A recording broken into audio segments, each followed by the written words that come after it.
तिर्रे रानीबाग के निवासियों, आप सबको नमन। आज हम आपसे साझा करेंगे एक बहुत ही जनरल बात देखने में आती है, एक फॉर्मल ग्रीवेंस है कि अब सबसे पहले तो मैं थाना रानीबाग की बात करूंगा जो कि आउटर डिस्ट्रिक्ट में आता है। यहाँ पे बहुत बुरा हाल है। यहाँ पे किसी भी चीज़ की आप देखो कि यहाँ पे एक तो समस्या क्या है कि कोई भी व्यक्ति अगर उसके साथ कोई ऑफेंस होता है, कॉग्निजल ऑफेंस या नॉन कॉग्निजल ऑफेंस, अगर वो थाने में रिपोर्ट करने जाता है तो जल्दी से उसकी कंप्लेंट को लेते नहीं। ड्यूटी ऑफिसर है, आज की बात मैं बता रहा हूँ, 26 मार्च 2000, ये समझो कि 26 मार्च 2024, 3:40-42 के बीच में मैं रानीबाग थाने गया।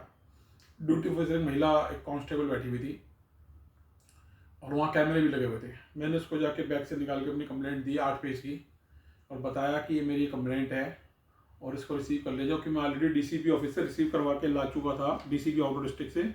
वहाँ मुझे कोई दिक्कत नहीं आई। डीसीपी आउटर डिस्ट्रिक्ट में माहौल बहुत ठीक हो गया। डायरी नंबर वहाँ पे मिला 2513, 26 मार्च 2023। वहाँ पे कोई दिक्कत नहीं आई। वहाँ का स्टाफ बड़ा कोऑपरेटिव है जो कंप्लेंट रिसीव करता है। लेकिन रानीबाग थाने का हाल बिल्कुल बेकार है। 94 बैच के यहाँ पे एसएचओ है मुकेश कुमार जी। फिर मैडम ने मुझे एक बात बोली कि हम कंप्लेंट नहीं लेंगे, आप रीडर को दो।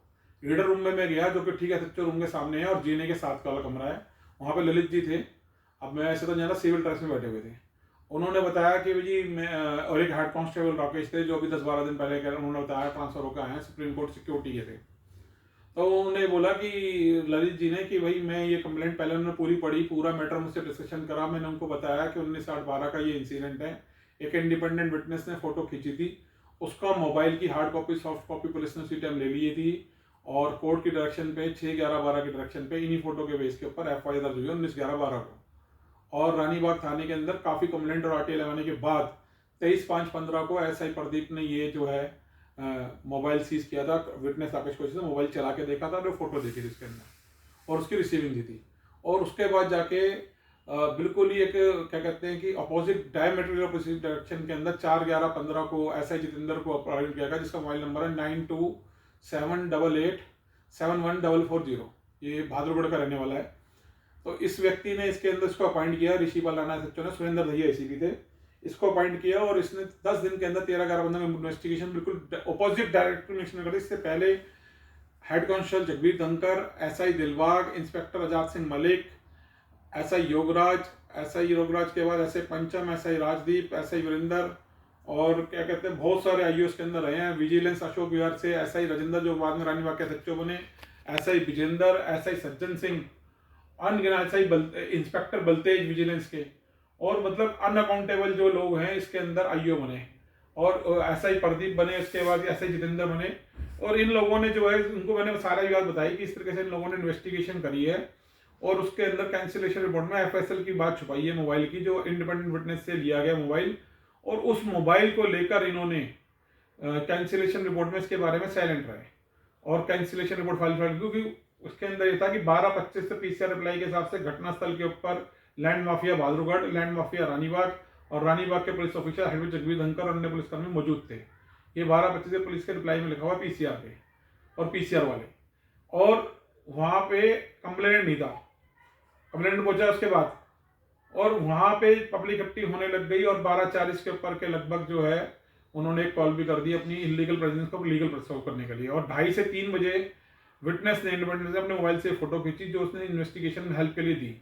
पहले तो कोई आदमी इन्वेस्टिगेशन के लिए आना नहीं चाहता, पुलिस ने जबरदस्ती उसको 91 सीआरपीसी का नोटिस दिया उसको हरास करने के लिए, जबकि वो बंदा हर टाइम अवेलेबल था। ईमेल से कंप्लेंट उसने दी, डीसीपी ऑफिस में, एसीपी ऑफिस में, सब में by hand complaint the, court को दी।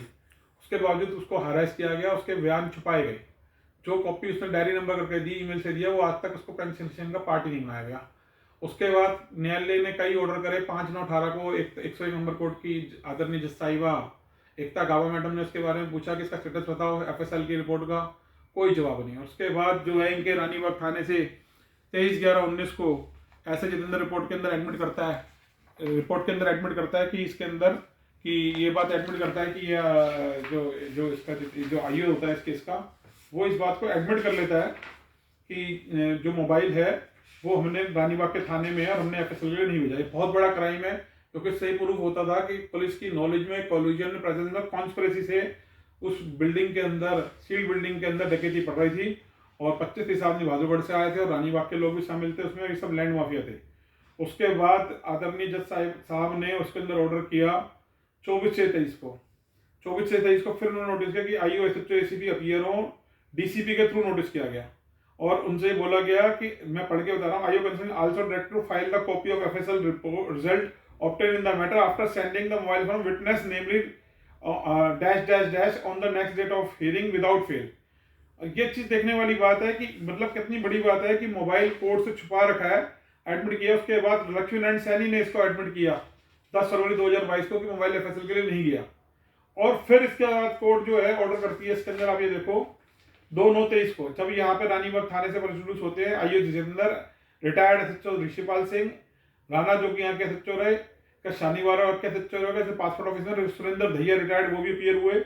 और इसके बाद इन्होंने फिर कोर्ट ने डायरेक्शन दी, इसने बोला कि एसीपी रिटायर्ड ने सबमिट किया है कि मोबाइल सीज किए गए 23/5/15 को विटनेस के, जो कि एसआई प्रदीप ने किए थे, लेकिन उसने एफएसएल के लिए सेंड नहीं भेजे एग्जामिनेशन के। और उसने ये बात भी कोर्ट को तब IO concern has intimated that the mobile phone is lying in PS malkhana and he will take, IO ने फिर कन्वी मालखाने पढ़े, he will take appropriate step for sending the same to FSL. IO concerned also directed to file the copy DDA number 50। चीज देखने वाली बात है कि IO ने उतनी बात बोला कि एसीपी और इनके सबके में 2/9/23 को आयुष शर्मा ये साइड थे इसके अंदर। उसके बाद ये डेट लगी 19/1/24 को, 19/1/24 को फिर पीपी साहिबा अपीयर हुई इसके अंदर और कंप्लेंट वीसी उस दिन उन्होंने फिर ये बात बोली। तब फिर उन्होंने ये डायरेक्शन दी कि let notice be issued to SHO concern to file the report intimately as to whether the mobile phone is lying in PS malkhana has been sent for FSL. और ये सब चीजें देखने वाली बड़ी गंभीर बात है कि और बोला copy this sent to concern DCP. अब कंप्लेनेंट कोर्ट पुलिस स्टेशन में जा रहा है, अपनी कंप्लेंट दे रहा है, उसके साथ सपोर्ट के अंदर फोटोसेट कॉपी जुडिशियल ऑर्डर्स की लगा रही है जो कोर्ट ने दी है, उसको लेने से रानीबाग के एसएचओ साहब मना कर रहे हैं, रीडर साहब मना कर रहे हैं। और लगभग 37 मिनट के आर्गूमेंट्स के बाद और स्टेनियस एफर्ट्स के बाद जाके उन्होंने ये एग्रीड हुए। और उसी जो ड्यूटी ऑफिसर था डीडी एंट्री जिसने मेरे को दिया 26 मार्च, ये गंभीर विषय है कि इस तरह से अगर किसी कंप्लेनेंट को हरेस किया जाएगा या कंप्लेंट नहीं ली जाएगी और वो एसएचओ रीडर ड्यूटी ऑफिसर चक्कर काटता रहेगा तो इसमें तो बंदे का मोरल टूट जाता है, इन्वेस्टिगेशन तो बहुत दूर की बात है। और ऐसे मैटर के अंदर इसमें पुलिस ही इन्वॉल्व है और कोर्ट की इतनी डायरेक्शन का अनादर किया जा रहा है, अपमान किया जा रहा है, कंटेम्प्ट ऑफ कोर्ट है, विलफुल डिसोबीडियंस ऑफ ऑर्डर का ये मैटर है।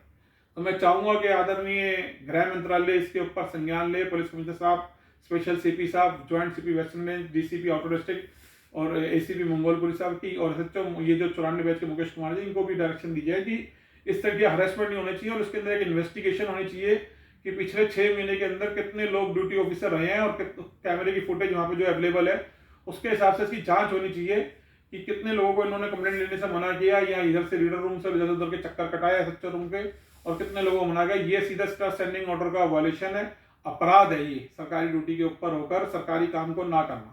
ये सरकारी काम है तो उसको ड्यूटी कंप्लेंट लेनी चाहिए। जो एसएचओ के नाम पे एड्रेस थी, कंप्लेंट के साइन नीचे थे, कंप्लेंट खुद मौजूद था, तब भी इन्होंने लेने में इतना टाइम लगा दिया और कई लोगों को तो ये लेते ही नहीं है, उनको ये बोलते हैं स्पीड पोस्ट कर दो। अब स्पीड पोस्ट करेगा अगर आदमी तो आप सोचो कि पहले किराया खर्च करके जाएगा डाक खाने, फिर डाक खाने में लाइन में लगेगा, स्पीड पोस्ट करेगा, फिर डाक खाने का एक 18 रुपए के अंदर कितना काम बढ़ जाता है।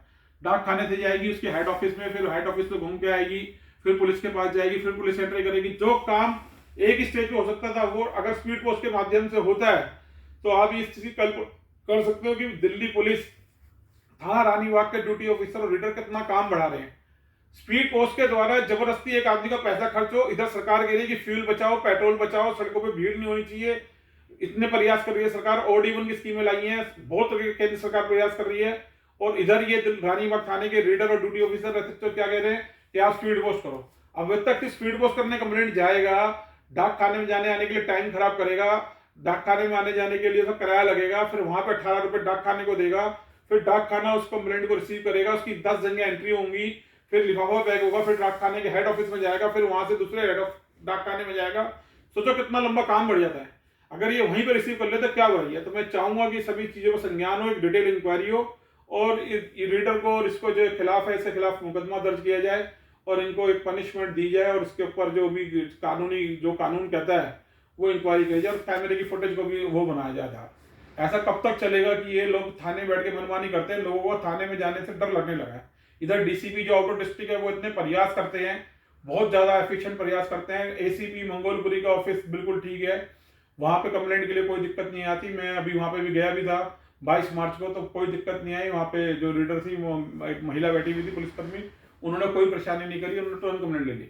ये चीज़ है कि मैं चाहूँगा कि इसके ऊपर कम से कम ऐसे 94 बाग को सुधार करना चाहिए, चाहे वो 94 बैच के हैं और वो इतना अनुभवी हैं। 94 बैच होने का मतलब 30 साल उनको पुलिस की नौकरी में हो गया और सब इंस्पेक्टर रैंक से भर्ती हुए, तो उनको कम से कम उनको तो ये देखना चाहिए कि दिल्ली पुलिस की गरिमा के लिए, गृह मंत्रालय की गरिमा के लिए, उनकी छवि साफ करने के लिए, जनता में विश्वास पैदा करने के लिए उनको अपने स्टाफ को नियंत्रित करना चाहिए और उनको डायरेक्शंस देनी चाहिए और कैमरे के सुपरविजन के अंदर इसको देखना चाहिए। सीधा सीधा एसएचओ साहब के ऊपर ये गंभीर आरोप है और वो मैं चाहूँगा इसकी जांच होनी चाहिए। इससे जय हिंद, जय भारत।